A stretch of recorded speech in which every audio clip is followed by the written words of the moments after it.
And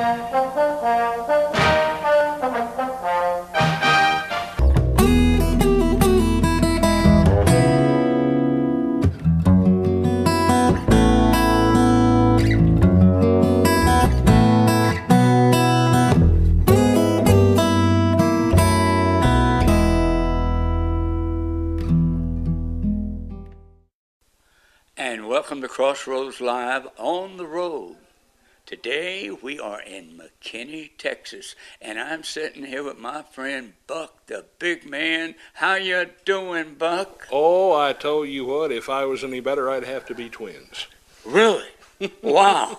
We are having a high old time up here. This is the second annual. Second, yeah. Thing. Spirit of the Cowboy. That's right. And we have got some fantastic guests lined up for today. We've got, Bobby Fuller will be with us. And, we hope. And Alex Cord. And who else have we got coming? We got, I think, James Drury, the Virginian, is here. Oh, boy. And the gal that I always like, Miss Roberta Shore. Sweet Betsy from Pike. That's it. And I'm telling you, can't wait to hear her react when I talk to her about Lee Jacob. One of my favorite actors, by the way. And I had a couple questions I have for Mr. Drury. And Bob Fuller will get to interview him again today. And it'll be great. We hope so. And I'm not sure, I haven't seen her yet. I know she's scheduled. We may even be able to sneak Ann Lockhart in here. Is she here? I haven't seen her yet, but she's on the schedule. All right. Very good. And how about our musical guest? Tell us a little bit. For music, we have got a real treat for y'all. We have the Wrangler Award-winning Oklahoma Music Hall of Fame member and the official balladeer of the state of Oklahoma, Mr. Les Gillum. Wow. I'll tell you what, we had lunch with him yesterday. Yes, unfortunately, we couldn't convince him to pay for it, but it was good food anyway. All right. Anyway, so what I was going to say was that we had lunch with him, and I was really interested in when he had talked about when he was a little boy, and Gene Autry used to come to his house. Yep, and Gene was his next-door neighbor, and we can get him to tell us all about that. He is a walking encyclopedia of Gene Autry trivia. He can tell you everything you never cared to know. Really? About the only man with 5 stars on the Hollywood Walk of Fame. My God.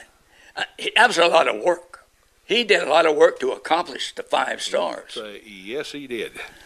And it's like Roy made kids and Gene made money.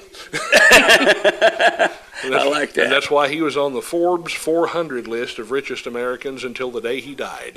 My goodness gracious. And he had quite a career. But, I always tell people I was more a fan of Champion. I love Champion. There's only about 5 or 6 of them, but I love them. A whole mess of them. Yeah. That was the other big difference. It's like there were many champions, but there wasn't but one Trigger. Yeah. And Trigger was actually Roy's pet. Yeah. Yeah. Well, I once read somewhere or heard on an interview him saying that the only problem that he and Dale had, she had to share Trigger with Roy. So I don't know how true that is. It might have been his little joke, so I don't know. Yeah. But but before we get too far into everything, I wanted to congratulate you on your award that you won this year. Can you talk a little bit about that? Tell the folks about it. Thank you. Shameless commercial plug. People ask how come the hat is so big. It's either wear one great big one or several little ones. One of the hats I wear is author, and my Western humor anthology, Tales from the B.O. Ranch, took the Will Rogers Silver Medallion for Western humor this year. And if I had thought of it, I would have brought the medal with me and show off. Yeah. But you can find out about that on my website, buckthebigman.com. It's also available on Amazon. And Les has got some great things out, and we'll let him tell you about them as well. We may rope Janet in here. She hadn't already escaped, and let her do her autobiography for you, too, also. Someone told me, not to interrupt you, but someone had told me outside, they asked me, they said, have you read Janet's book? Oh, it's fabulous. I heard it was a wonderful book. you know, and I'm going, wow. This is great, because I didn't even know she had a book out. You know. Oh, it's absolutely fascinating. I've known and worked with Janet for over 30 years. She has seen it all, done it all, been there, done that, lived to tell the tale, and is selling the T-shirt and the book. And T-shirt and the book. Is it together or separate? Well, we'll let her tell you about that. Oh, okay. I just wondered. Just thought I'd ask. You know. So, and how is your book doing? Is the book selling well? And say it is doing very well. My largest crowd that shows up every time I go anywhere is the Invisible Man fan club. Invisible Man fan club. Yes. The Claude Rains impersonators. Well, I did a movie with him in 1902, I think. And say, We shot it by candlelight. And say, yes, with a steam-powered camera. Yes, and right. That was the one with the score of the Unbegun Symphony. Right, and it was the Invisible Man. There you go. I'll tell you what we're going to do. We're going to take a quick break, and we're going to come back, and we're going to have some guests. Buck will be visiting with them, and I'll be visiting with them, and we'll visit some of them together. That's right. So y'all stay back, and we'll be tuned right. There you go. Which way to go, Buck? That way. That way? Okay, we'll be back.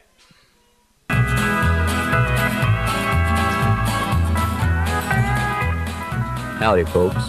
My name is Jim Howell, but today I'm out here with Danny Boy, out here at the Crossroads Ranch. My request is this.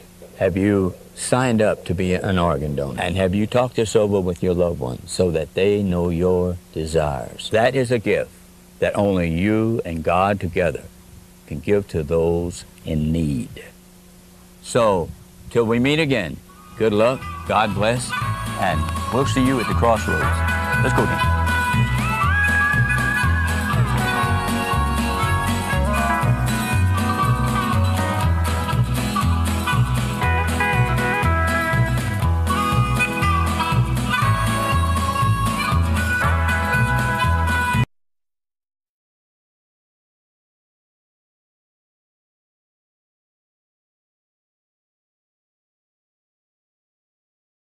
All right, and welcome back to Crossroads Live. I have the honor of sitting here with a longtime friend of mine. Of course, you all know I lie. But you have friends? Wow. Who I have one. Yeah, well, It's Buck's his name. His name is Buck. It looks when you look in the mirror. That's listen to you. I'll tell you what. I heard a rumor that you hear too? Wow. Yes, with this here. Oh, that, This one don't work. Anyway, I heard a rumor that you got out a brand new book since I talked to you last. When did you talk to me last? January. Well, we've had 3. Where you been? Asleep. Yeah, I figured. That's what age does to you. Yeah, well, I'm old. These long naps. Yeah. But no, I heard, what's the name of the, give me the name of 3 books. Okay, well, let's see. June the 18th, we released Haunted Falls. One of those. No, it's a historical fiction western and the sequel to The Nation. Oh, I like that story. 1895 with the same protagonist, our erstwhile black U.S. Marshal, Bass Reeves. I remember the story. Right, but now we have spirits, Indian lore, sacred wolves. I love it. Good stuff. Good stuff. Buy it. Oh, wait a minute. I'm sorry. Buck, do we have crayons for him? Well, what I want to know is, do you have to read it? There are. Well, you can play with it. Because, of course, you're used to that. Do you know I went to school in Louisiana? No, Louisiana doesn't have schools. They don't? No. What was I doing? You don't really want to know. Oh, okay. Well, I remember. Well. Mm-hmm. Okay, and then the other book we had was number 5 and number 4 of the Black Eagle Force You went to Shut 5 and then you went to 4? Well. How about 4 then 5? Okay, 4 then 5. Okay. You actually can count too. Wow. Well, hey, I went to school in Louisiana. And you didn't even have to take your shoes off. Oh, wait a minute, you're not wearing shoes. But I graduated from Grapevine. So Yeah, does that Do I? Well, no, you smoked a lot of it, but No, I don't smoke. I don't drink. I don't cuss. I don't go out with girls that you do. don't lie either. Okay. Yeah.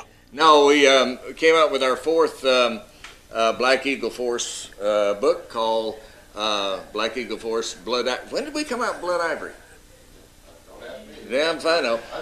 Blood Ivory, and then the spinoff for Blood Ivory called Blood Brothers.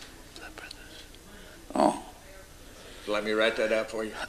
See, BL. I got that far. Got that part. Then we did the Haunted Falls, and we are about 1,000 words short of finishing our sixth Black Eagle Force. Black Eagle Force, the Fourth Reich. My We goodness. find some nasty Nazis. Really? Say that Today? real fast. Today? In Yeah. this day and time? Yeah, in South America. That's You where gotta they've buy the been. book to find out. I'm not going to tell you. Oh, man. He knows I don't know how to read. Oh. Well, we do have one picture. Is it a buck? No. Oh. No. No. If you want to know what it is, you got to buy the book. Got to buy the book. What did I take you to raise? Well, I heard you got a lot of money. I'm available for adoption. No. Now we're scraping the bottom of the barrel. Oh, my God. I'll tell you what. No, but what about movies? You got anything coming up? Nope. No movies. Hadn't done a movie since Friday Night Lights. Yeah. They're hiring all the young and pretty guys like yourself. That's why I'm sitting here with you. Anyway. This man invented ugly. You know. Well, as my friend Buck the big man he fell out said, of the ugly tree and hit every limb. On the you know way what down. Buck the big man Yeah. told my friend Miss Jackson here Yeah. last night? He said, I was What did so Buck the ugly. big man tell your friend Miss Jackson? He told her I was so ugly when I was a child. They put a pork chop bone around my neck so the dog would play with. I Yeah. know. That's in You one know of our that joke books. too, Don't huh? steal my book. Yeah. Well, no, that's in your book. Yeah, it's in one of them. One of them. Oh, right. man, I'm telling you what. I'll tell you what. Is one of those characters secretly you? They're all secretly me. I'm an actor. I know. But you can play all the parts. Absolutely. Absolutely. Sure. All right. I just wanted to check and double check. Don't have to Am I in the book somewhere? No. Oh, you No, wanted to... Actually, we did have a hanging right at the very beginning. Yeah. Wait a minute. I played that part once.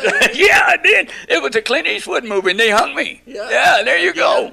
That's what's wrong with Yeah, your neck. right I there. said Yeah. And anyway, I'll tell you what. I want to take this time to thank you for coming and I dropping appreciate by and telling us about your brand new book. I enjoyed the singing and the big orange drink. You did. I did. All right. But stick around. We'll have a Coca-Cola later. Dr. Pepper. Dr. Pepper. Yeah. Okay. We're in Texas, son. Well, I like RC Cola than a moon pie. Well, you're old enough to remember them. That's a fact. That's a fact, Jack. Well, I'll tell you what. That and Mrs. Baird's bread. That's what I said. Mrs. Baird's bread. Did you do that commercial? I did. You did? And all right. You always do the chili commercial. Go ahead and do it one more time for the folks. So, neighbor, how long's it been since you had a big, thick, steaming bowl of Wolf Brand chili? Well, that's too long. All right. Cook it up. I'm Colin Ray.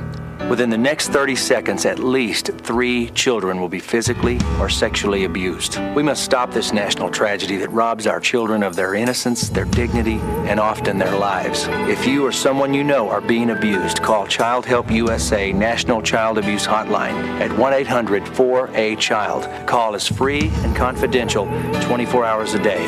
1-800-4A-CHILD. You can stop child abuse. Welcome back to Crossroads Live. I'm sitting here visiting with Ken Farmer. Lucky you. And troublemaker extraordinaire. Absolutely. Raconteur. Never saw trouble I couldn't get into. Raconteur, racketeer, one of them things. Easy for you to say. And all-around good egg, even if he is slightly cracked. Well, actually, hard-boiled. That too. Or maybe soft. Well, so at least you aren't coddled. Toodle? Coddled. Coddle. I've never been coddled. Okay, this is, well, I can tell that, from them alligator boots you got on there. You bought them in the Cayman Islands? No, they're Cayman. Crocodile. Okay, it's a crocodigator. Look, I'm half Cajun. It looks like a gator to me. Which half? I don't want to go there. I'll put it to you this way. That's how come most of the time I wear a belt and suspenders. I don't took a chance. Well, never mind. You have done some great writing workshops. It's probably a matter of opinion, but yeah, we've held some of those, yeah. Well, some better than mediocre writing workshops. Okay, that's close. And if folks out there are getting an idea and a hankering to become authors like we are. What do you mean we, white man? What do you mean we, paleface? Now, don't get me started on this latest Lone Ranger debacle. So I'd like to see Johnny Depp eaten by some of them were-rabbits. Yeah.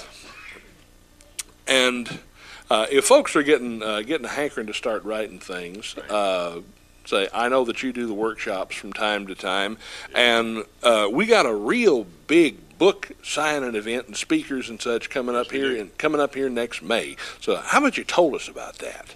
All right, you just did. Well, told us some more. Okay. No, we're having a writers roundup in historic downtown Gainesville, Texas. And we're bringing in a whole bunch of authors and celebrities. So we're calling this Books and Celebs. That will work. So we're bringing in people like Alex Cord and Robert Fuller and Annie Lockhart and Barry Corbin and James Hampton and Burton Gilliam, if he ever decides to show up. And they're going to be signing autographs, and then we'll have a whole bunch of authors there with their books. And each author gets to donate a signed copy of their novel to the Cook County Public Library. And any proceeds that we have from the funds generated by the workshop will be donated to the Frank Bring 'Em Back Alive Buck Zoo. It's a most worthwhile effort, and we'll also have framed prints of Ken Farmer there, suitable for framing or wrapping fish. Or hanging. Now, you better be careful there. It's like, you remember back when Gunsmoke was on the radio, when Doc got himself in trouble? No. And say, well, I remember that. True story. Cannon was. Yes, he was Dillon. Marshall Dillon. Yes, he was. And say, true story. And say, he was built kind of like you are. Say, I hope not. Well, back in those days, he was considerably less round. Oh yeah. So, Well, so. But not any taller. This is true. And Doc one time was talking to the fellow that was the traveling hangman that serviced most of that part of Kansas. And he was saying, I knew this was one of yours on account of when I got him, he was so well hung. And they got over 4,000 letters that next week. Why? True story. Okay. And we are looking forward to that. Incidentally, one of the illustrious individuals you will find at this upcoming event in beautimous Gainesville, Texas, is yours truly. I will have a copy Only because we invited him. Yes. I haven't figured out why yet. Because you need the extra $50. That's why. And you can pick up a copy of my award-winning Western humor anthology, Tales from the B.O. Ranch. You write humor? And say, oh, yes. Oh, and so what's your next book going to be out? The next one will be Black Eagle Force Fourth Reich. We're almost finished with that, and it should be out in time for the Christmas rush. This is this is where you find out you have relatives living in Irving, Berlin. Or Irving, Bolivia. Or something like that. And it is a neat thing. Now, tell me about your publishing house. The publishing house, yes. Yeah. Well, my writing partner, Buck Steinke, whom you will get to meet shortly, So that would be the Buck and Buck Show. Say that 10 times real fast. Anyway, we had had our original book published by a company, and said, after fighting with the editors, and it took them a year to publish our book, we said, been there, sucks. done that. And so we, having already produced a motion picture, that's film, we said, why not? So we started a publishing company called Timber Creek Press, and we have since published 9 novels, including the latest by Alex Cord, and including one by a British author by the name of Josephine Bailey, called Hoti. It's about a donkey. And is that the one that's Hoti. I think also the sequel is going to be Toity.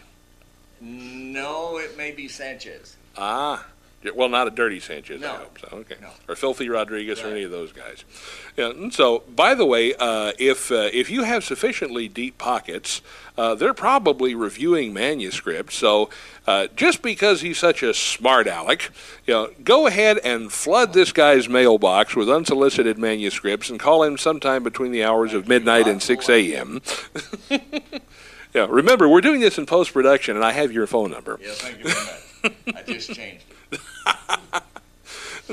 And are you working on any new things now? No, we're finishing up that last book. That's kind of taken that, and we are previewing some other manuscripts, as you say, that we are seeing if they fit within our niche. Or is it niche?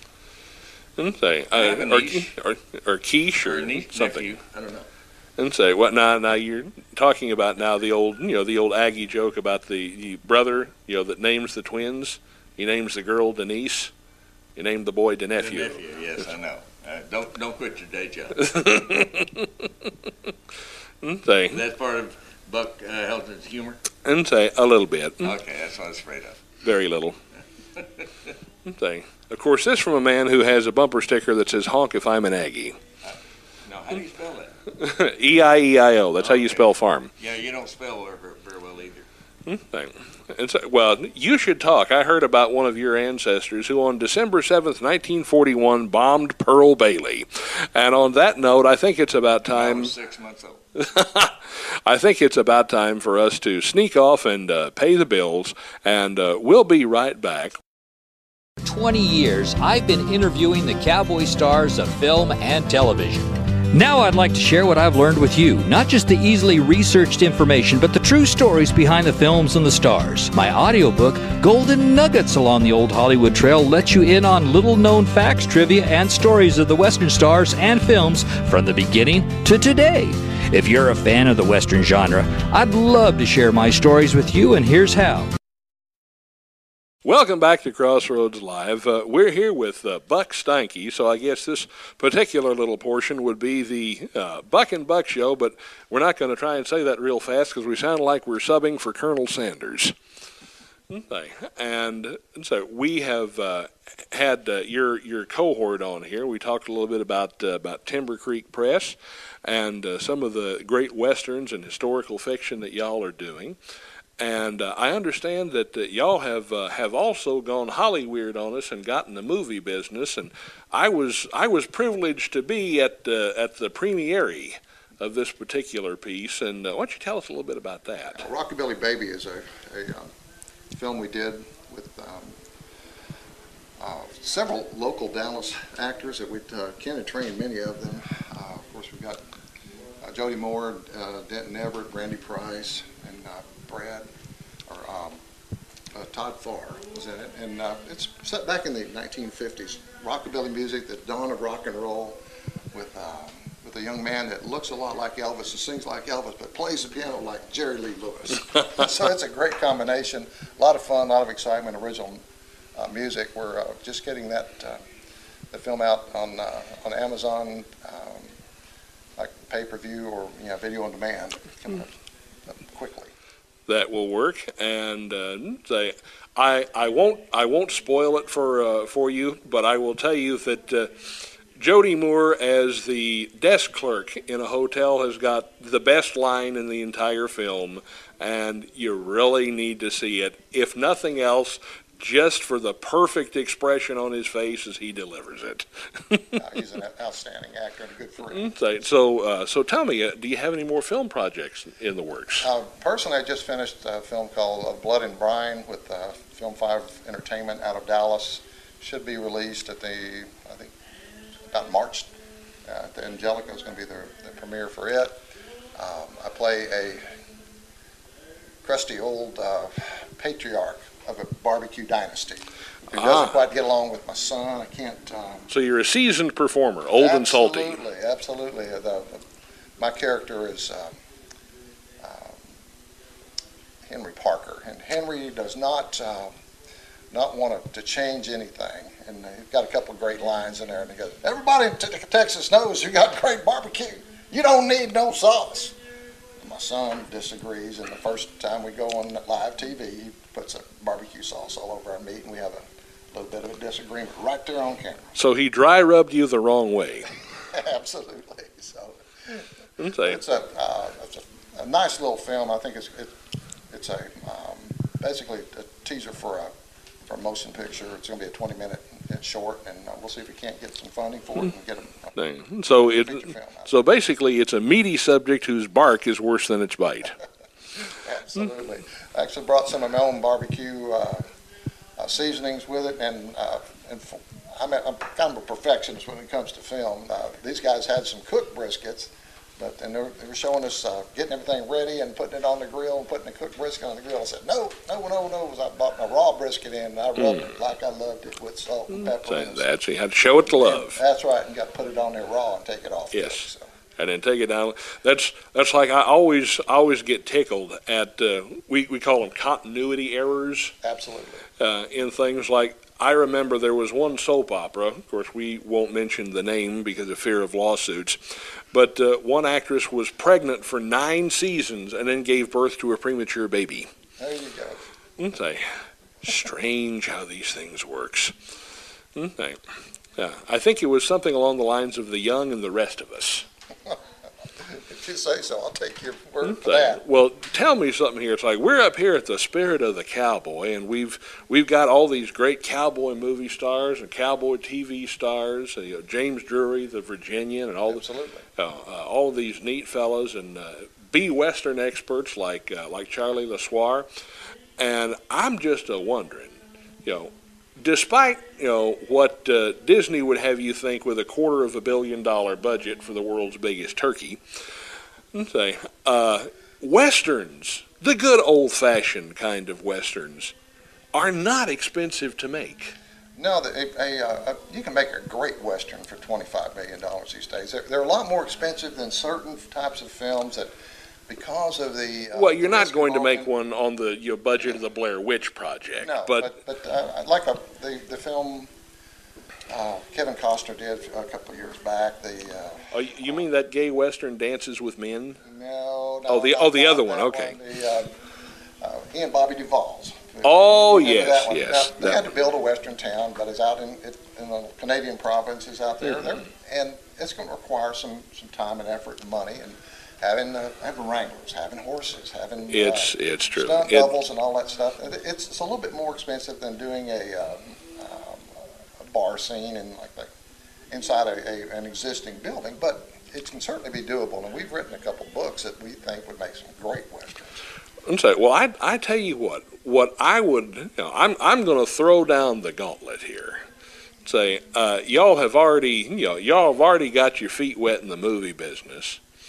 We have plenty of locations here in Texas that have western, and you probably already know most of them, that have western towns built on them. Right. So God knows we have enough friends who are reenactors. And you think you're picky about barbecue. These boys actually get them old balloon head shells just to make sure that it's authentic, even though no one will ever see it. Right. And we need to make a singing cowboy movie, just to show that A, it can still be done, and B, there is a market for it. Well, it can. Actually, I'm a singer-songwriter myself. I've written a few songs. Rockabilly's got 4 of my songs in it. I can do country. I do. That's actually one of my favorite genres. I like ballads, but there is room for a lot of different films and out there for different audiences. And I think the older audiences, people of me and my age that were, children of the 50s and 60s that grew up watching Wagon Train. There's a place for good quality westerns that. Yes, indeed there is, and you're going to see one coming to a television near you in the near future. We got to sneak off and pay some bills. We'll be right back. And your name, sir, is? Hang on, let me check. Ken Farmer. Ken Farmer. Like Ken and Barbie, I don't care. Ken and Barbie? Oh, you were the one that did the dial a lot, right? And so, the what? The dial. Dolls? Yeah, no. The Barbie doll. I've been known to do a doll or two, but not that one. Oh, okay. All right, we are honored, Pam and I are honored to be sitting here with Ken. I'm innocent over all of this. We know better. We know better. Anyway, welcome back. Make them believe it. Right. Ken has an exciting career. I mean, he's an actor. So far. Yeah. Screenwriter. Yes. He's a director. Yes. Drama teacher. Yes. Which I'm sending you over to him to learn to act. Okay. Anyway, how did you get started in this business, sir? Magic. No, actually, I got talked into doing a Dairy Queen commercial. Right. Back in. Yeah. And I said, they're going to pay me this kind of money to sit on a horse and eat a hamburger. I can do this. Yes. Yeah. And that was 260 odd commercials ago. Yeah. And 50 some odd TV shows and about 15 movies and God only knows what else. Yeah. Well, and I remind you because, when you talk about your first commercial, because my first commercial was a Ford pickup truck. And I was the hubcap. No. I didn't want to say anything. Well, they wouldn't let me drive the truck. Oh, yeah. Well, I got to drive one or two. I did a Goodyear commercial one time out in California that they ran during the Super Bowl and all the NBA games and all that stuff, just driving for miles and miles and miles, and finally left the gate to my own ranch. Wow. And I just going across the street to a party. Oh my God! And the tires kept rolling. Yeah, right? Tires kept rolling. Yeah. You bet. So Yeah. have you been? Yes, You have been. Yes.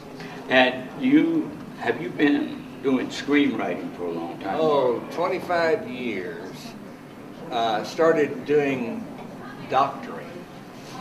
I got you. Yeah.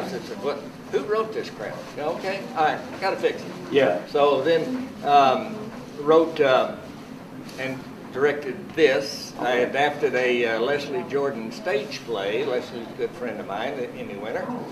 And I asked him, I said, Leslie, do you mind if I turn your stage play into a screenplay? He said, why sure, Kenny, go right ahead. So I did. And we shot this a couple of years ago up in Gainesville. It's a treatise on the birth of rock and roll in the 50s, fictionalized with all original music. Ooh, that sounds great. And you want to tell them the title? Rockabilly Baby. Rockabilly Baby. Yeah. Yeah, all of the 3 leads I trained. And the lead here, Denton Blaine Everett, wrote and sang his own songs.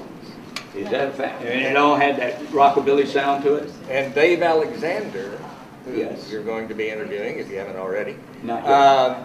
provided the music Wonderful. in his studio. So he did the backup and so on. But Denton could not play, but he could sing, so he would fake play. We used a hand double. And Dave came in to when we were shooting the performance scenes, and he saw Denton up on the stage doing this. And of course, they were playing the background. He said, I thought he couldn't play. I said, he can't. Not at all. I said, but he watched the piano player, and he knew where his hands would be. Very good. Very talented. Very, very talented Yeah, very young man. talented, Very talented yeah. young man. So I did not have to direct 1 second. I just turned them loose and do your thing, boys. When you're teaching, because I was teaching an acting class once, and I don't know if you found this out, but with me, I found out that everybody wanted to be stars, they didn't want to be actors. You know what I mean? They didn't really want to learn the craft of acting. They wanted to already be a star. Those that come to me with that attitude usually don't last too long. I'm sort of a cross between a drill instructor and a football coach. And if you can handle my class, then business is no problem. There you go. See, I found out as far as acting and going to auditions and stuff, the biggest job is getting the job. No. No? No. The biggest job is being prepared for both. I can't tell you how many times I've had to go in and replace someone because they were very good at auditioning, but they sucked on set. So they come, Kenny, would you come in and replace this? And I'd walk on set at 7:30 in the morning. They'd hand me a script, and they say, "How long you need?" And I said, "Give me 30 minutes." Okay. I did that on Dallas. I did that on Austin Stories. I did it on a Walker episode. Well, see, because what I have found is a lot of people, they come in, they can't read. I did an audition one time with a guy who could not read. He couldn't put 2 words together, but they cast him because he looked like Charles Bronson. We spend hours. He was Charles Bronson. And he was Charles Bronson. Oh, he was, yeah. He just growled a lot. We spend a lot of time in class on teaching our kiddos how to read. I said, all right, when you read a set of sides, pretend you're reading aloud to a 5-year-old. If you don't create a visual image, the audience will not see it because you don't see it. See, the camera will always see thought. Yeah, we'll read you. And you must see, if you are reciting. Ronnie Howard told me one time, said, Kenny, when I cast, I don't look for someone to recite dialogue. I look for someone who could bring something to the character I didn't think about.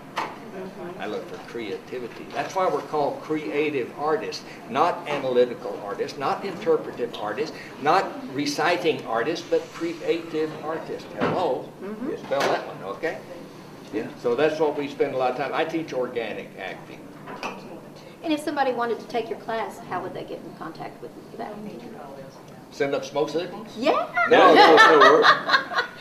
have a website I that do. they can go to? I've got several websites, but they very easily, rather than rattle off a website, which nobody's going to remember, all that www.com. Right. Just tell them to email PAGACT, PAGACT at yahoo.com. There you go. There you go. That's Professional Actor Group ACT There. at yahoo.com. So we teach once a week and then do a monthly workshop. And that's the Dallas-Fort Worth area, Yes. for those that are Right. viewing your audience. That's in between all the writing and all the other stuff That you do. we do, right? All right. Well, listen, I want to thank you for taking this time out. We're going to talk to your writing partner here in a little bit. I have a writing partner? Well, he told me he Oh, was, wow, and cool. unless he lied his way in here. Well, why don't we let him introduce himself? How you doing, man? Hi, I'm Buck Steinke. Buck Steinke. Now, what may I ask? What kind of name is that? What nationality is that? Well, that last name is German. My actual first name was Harold, but I never liked that name a lot, so my dad used to call me Buckskin, growing up in Houston, all Texas. Oh. And we just shortened that to Buck. Yeah. I like that. Now, that sounds like a name of somebody who must have grew up on a ranch. Well, not exactly, but I did live across a ranch. I got a degree in farm and ranch management. I've bred cattle, Yeah. roped and ridden, and all that kind of stuff. So Are you from Texas? Is this? I am from Texas, originally born in Houston. Wow. Grew up in the Austin area, and my ranch was up in Montague County, up along the Red River. Wonderful, That's wonderful. Let's talk about your writing. All right. Tell us about. Okay, what we got today is a couple of books. Our first novel that was released, the actual release date is coming up next month, just before Valentine's Day. Black Eagle Force, Eye of the Storm. Ken and I co-wrote on that. The second in the series of novels is called Black Eagle Force, Sacred Mountain. And both of these start off in Texas. The first one in 1810, down along the Rio Grande River, on a 3,000-acre ranch called Eagle Nest that was settled by some German immigrants who bought the land from a Spanish land grant owner. And it involves the Mexican army moving across the Rio Grande en route to the Alamo in 1836. And the shoot 'em up, bang, bang goes on there with a... Wow. This is real history. It goes in from that history through the week right up before the Alamo, and then jumps into the present day with the descendants of the sole survivor of the massacre. How interesting. So, and what got you interested to write that? as it started out, Ken and I were contacted by John Eastman, a writer of some note who had a 900-page novel. He wanted us to come up with a screenplay for that novel. So it's a matter of condensing 900 pages, which is must be around 300,000 words. It's a massive novel, down to something in the neighborhood of 120 pages with a lot of blank spaces in it. So you get rid of 90% of the words, because movies are a visual medium. Yeah, right. Yes. You understand? So you have to, you show a guy on a horse instead of talking for 2 minutes about or writing for 2 minutes. Tell him what he looks like, what's a horse look like, where they are, and all that stuff. Just showing it instantaneously. So after completing that project, about 6 weeks, we got some good words of encouragement from a former Disney script supervisor, and we said, you know what, I bet we could write a novel. So we came up with an idea, and we just got started on it. It's a little unusual for people to start the first novel with two people writing it, but we've been working together on a lot of screenplays and teleplays, and we write well together. Sometimes we'll finish each other's sentences. One of us will look over the other one's shoulder, and we'll just... So you're actually sitting down, writing together? We do sometimes. Most of the time I'm a late night person, and Ken writes at home and I write at home, and we will email our stuff back and forth, and we'll get together at the office, and we'll collate and merge the two stories together, and we'll talk to each other at the office, and we'll say, look, I'm going to start writing about the great battle over at Nuevo Laredo, and I'll start working on that. He'll maybe be working on something in Washington, D.C., or in Malibu, or someplace that's outside there. And we put the two of them together, because the magic of computers and electronics, you can stick that stuff together in a heartbeat. So y'all are usually on the same page together? Quite a bit. I mean, very often, like I said, we can complete each other's sentences. Our styles are very compatible. Okay, that's good. We will proofread and polish each other's work sometimes, just changing a word here and there, just because we find, well, we used that word 16 paragraphs ago, let's not use it again, and that adjective, we'll find up something that's a homonym for it, and just come up with something else. So we do that, and we very seldom get into an argument over content. Every once in a while, say, no, I don't want that to happen. I say, oh, it's got to happen, back and forth, and we'll have a little discussion back and forth. But it's, we work well together as a team. That's why we're on our fourth novel together. How long did it take you to complete this project? That one was about 3 months. 3 months? Wow, that's pretty fast. I can crank out as many as 10,000 words a day if I could just type a little faster. I read those commercials you see on TV where the people talk to the computer. Sound like my typing and writing. Ken's a much faster typer. Well, I even see that on this back of the book, you've even let Ken Farmer put his picture. I did. Like I said, we're co-authors of that. We share in the good, the bad, and the indifferent of it. I'm making a joke about Ken. Oh, absolutely. We have a lot of fun. We've had excellent responses from actual operators, people that are Marine snipers, both in Vietnam and later, and with guys that are colonels in the Marine Corps today, and people that are were Army Rangers. Guys that actually get out there and do this. But Ken and I are both military. He's Marine Corps, and I'm Air Force, and I've got expertise in aviation, and he was a Marine helicopter pilot. So we both have strengths that we bring to the table that can help tell a story. That's all it's about. We have to create characters that people want to listen to, and people want to read about, and they want to find out what happens to them and their families. Who's the main character in this? The main character is a gentleman named Mike Herman. We've got another guy named Archimedes, everyone calls him Dare Phillips. He's a colonel, and it so happens that the two of them were in the Marine Corps at the same time. Dare Phillips got shot down in Iraq, and his life was saved by Mike Herman. He got shot in the leg in the process of it, so they became fast friends, but for reasons that you can read about, Mike decided to leave the Marine Corps and ends up back on his family ranch on the border, and a little border war breaks out between some gang members and people that are involved in the human trafficking down along the border, and some rogue elements of the Mexican army coming on the ranch, and that starts a big battle, and everybody gets involved. But the Black Eagle Force itself is a group of former military people that are working for the United States government, the Department of Defense under contract. They're ultra black ops, highly qualified, specialized people using specialized equipment, state-of-the-art things that can fight evil wherever it exists, even in the United States. So they can get around the Posse Comitatus Act as it was in effect for many years.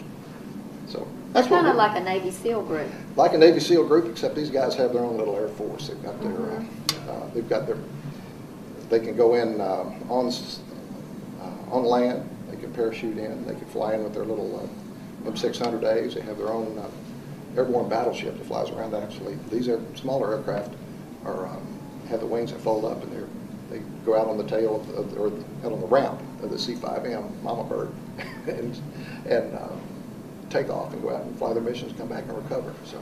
Wow, almost like a Texas Star Wars. It is. It's like I said, people really enjoy the stories. They say they're page turners. Wow, so, that could be, I mean, I would love to see the movie of this, or even a television series. That would make a good series. I think this would be a great television series. I thank you. We've got the screenplay already written for the first novel, and we're working on, novel 4. Number 3 is ready for production right now. It's called Return of the Starfighters, and it's going to be printed shortly. So is this something y'all might do independently, or maybe try to get a studio behind? We would love to get a studio involved on it, because it's going to take probably $25 million to do. At least. It's something that's above and beyond most indie filmmakers' capability. Well, they're telling me it's time to say goodnight. But no, I was just going to say thank you so much for being with us. With us. It's a pleasure to meet you guys, and I hope you guys have a wonderful. It's my pleasure, and everybody out there, go pick up these. And where can you pick up these books? Tate Publications has them starting next month. You'll be able to pick those up from your local bookstores and from Amazon.com. The title is called Black Eagle Force: Eye of the Storm. All right. All right, welcome back to Crossroads Live. I am with some real soldiers. Wow, I can't believe it. The real Army, right? That's right. All right, what's your name? I'm Sergeant First Class Troy Gorman. And your name? Captain Randall Davis. All right, how long have y'all been in the Army? I've got 25 years total time in service. I got a break in service and done some reserve time. And how long have you been in? 15 years, sir. I'd just like to say thank you for your service. You're welcome. Because it's you guys, man, are doing a great job. And I want to take time for us to thank those guys over there in that foreign country who are fighting over there so we don't have to fight here. Yes, sir. Exactly. You know. And were y'all the guys on the horses a while ago doing the shooting at the balloons and things? Yes, sir. Yes, sir. Was that? Yep. We got that on tape. Do you? All right, we're going to be showing it. Now, what part do you play in all this? I'm the detachment commander, sir. You are? Yes, sir. Wow. I like Debbie. Now, I'm going to try to be funny. I like the sir thing. Because I was in the military, and no one ever called me sir when I was in the military. Because I was an airman in the Navy.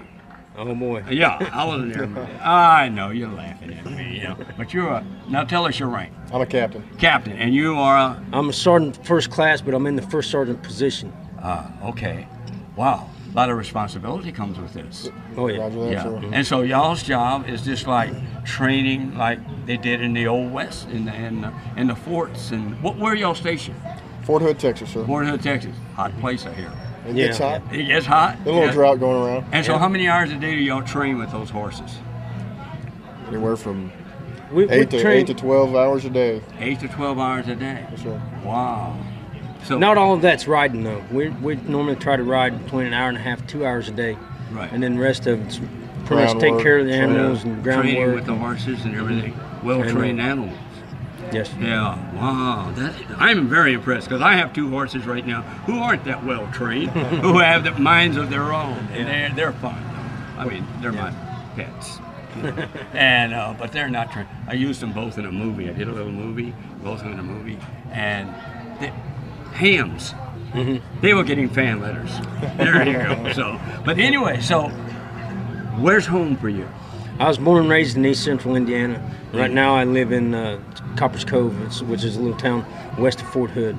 Been living there about 6 years. And where's your home? I was born and raised in Southeast Indiana. So, and I claim Harker Heights, Texas. So if I said the name James Dean, you know what I'm talking about? Oh, yes, sir. Yeah. Oh, yeah, everybody knows James. He's from Indiana, Fairmont, Indiana. Right? Oh, yeah. And y'all know where it's located? Yeah, I've been through there. Well, I just saw a documentary on his life. That's why I'm sort of up on it right now. Okay. And but anyway, so why the Army?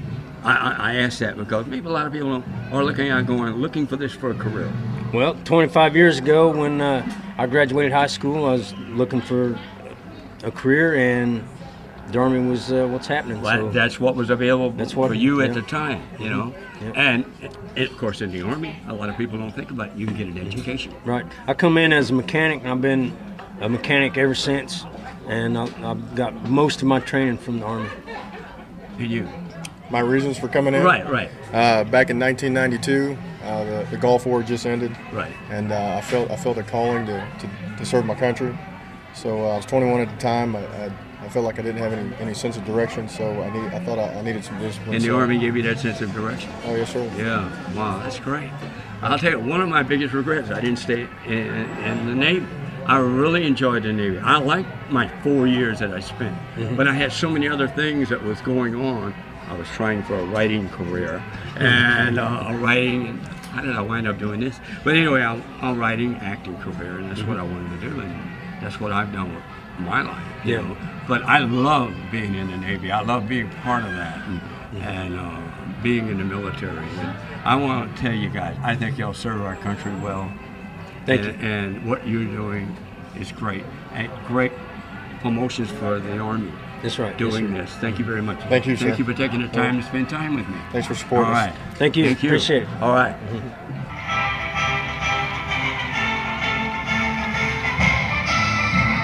We're now watching Close Order Drill, demonstrating a part of the School for Soldier Mounted taken from the Cavalry Manual entitled Cavalry Drill and Tactics, dated 1874.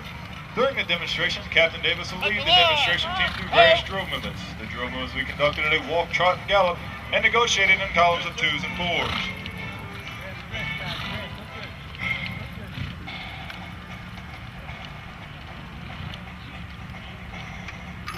The first drill movement by 2s from the right, left, and right will bring the troopers into columns of 2s.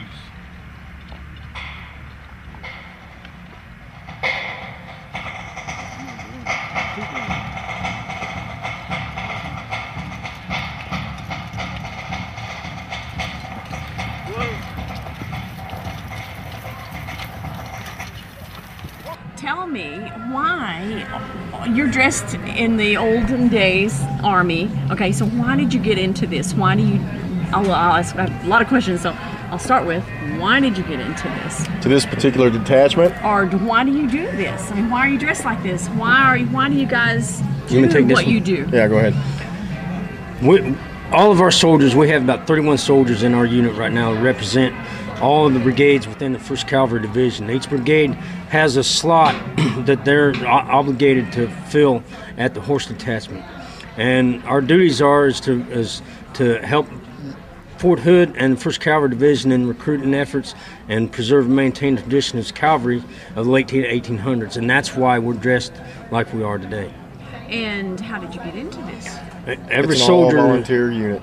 So you say, and so what made you personally, you thought, oh, I like to ride horses, I'm going to do this? For me, as the only officer in the unit, I was just getting ready to come back from Iraq the second time, and the job it became available. The commander's job, they were bringing the unit back together.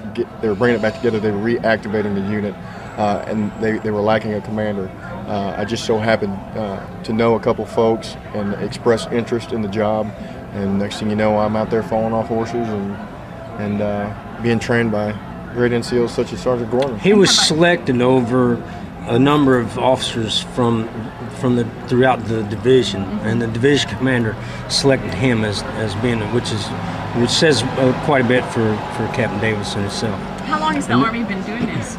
35 years. 35 years. Well, not the Army. The 1st Cavalry Division has had this unit since 1972. Yes. Okay, did they just decide? Do you know the history of it? I mean, did they just say? Oh, yes, ma'am. Hey, let's do it.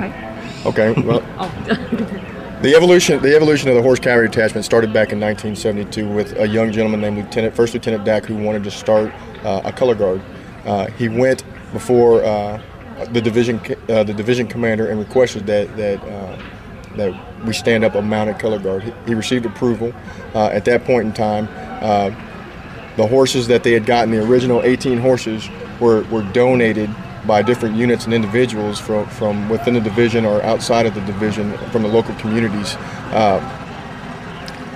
Once they had gotten to that point, it just kind of started to evolve throughout the years up until this point, from a mounted color guard to a six-man. It was a six-man demonstration team, and then we just kept building upon that throughout the years. The original name of this unit used to be the Horse Platoon, and we had since changed it to the Horse Cavalry Detachment to conform to its heritage and preserve the traditions that are really sacred to our division. I just didn't know you guys do this. A lot of people don't know that we do this. We are probably the best kept secret in the United States Army, and kind of leading into other things that we're doing now is, like First Sergeant Gorman just stated, is that our mission is to support our division, our corps, and the surrounding communities by participating in parades, ceremonies, and demonstrations. The second part of our mission is to assist the Army collectively in its public relations and recruitment efforts. And here in the last 6 to 8 months, we've really started to work with the United States Army Recruiting Command, and they've been funding us to go out to different places within the United States and go into high schools and talk to high school kids about what we do and about and show them what the Army is about, because our unit is MOS immaterial, which means that we have a variety of guys and jobs that they have, in the regular Army. We have infantrymen, we have mechanics, I'm a transportation officer, we have medics, we have tankers, artillery. We have scouts. And so these guys, being just a little bit older than a high school individual or junior or senior, can go into these high schools and talk about the various aspects of the Army and get down to their level, because they're closer to their age as opposed to a recruiter who's usually a little bit upward in age, late 20s, early 30s. So that's what we're starting to kind of get into now. That's wonderful. So have you guys ever fell off a horse? Fallen off a horse? I'm not going to comment on that. Not lately. Let's just say falling off one going at about 35 miles an hour doesn't feel too good. It's not. That's part of the learning process, and we all go through. Well, thank you for letting me ask these questions. I was just dying. I was listening to him talking. I thought, I have all these questions. And thank you so much for being out here. Yes, I look forward to seeing you again sometime. And Give our website. Oh, the website, yes. I don't know it. If you go to Google and just type in Fort Hood, it'll bring up the Fort Hood website, and right along the left-hand side it'll have all the listings of all the units, and the Horse Cavalry Detachment will be right there. Just click on it. It's a brand new website. It's got all the history and characteristics and capabilities of what we do, where we've been. There's a ton of photos in there. It's just a wealth of information for anybody that's interested in our unit, whether it be just to gain information or to request us to come to a show in their town. Wonderful. Thank you. Thank you so much. Thank you, ma'am. The trooper's favorite weapon due to its 6-shot capability.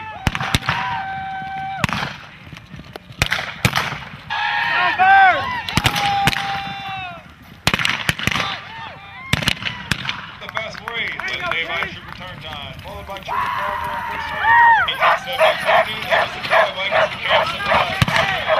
By the Cowboy. The pull this slow, the army was strong with the salesman. The Army mule. Second. The wagon pulled by 4-4.